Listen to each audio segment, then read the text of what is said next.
Grief counselors spending the day today at Chicopee Comprehensive High School, where students and staff are dealing with the death of 15-year-old student Alex Ortiz. Alex was tragically killed in a car crash Sunday night.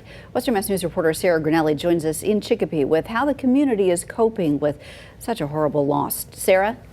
This morning, well into the afternoon, there were staff on hand for students and faculty who loved Alex Ortiz. 15-year-old Alex Ortiz was killed in a car accident over the weekend in Wilbraham, a student at Chicopee Comprehensive High School.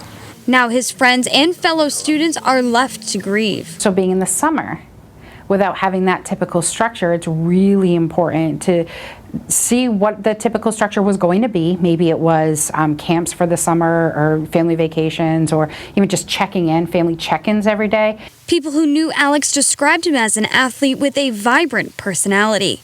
The large crowd that gathered Monday night for a vigil showed how their loss is affecting so many. Western Mass News spoke with Sarah Kendall from the Mental Health Association. She says there are steps parents can take to help their children cope. For students at that age, it could be the first experience of a death. You know, it could be the first experience of a death of someone my age. And so it prompts you to think of life in a different way. She says it's important to keep the lines of communication open. Paying attention to signs of what would be typical for your child, how long they typically sleep. I mean, we're coming into the summer months, right? So that may look a little different.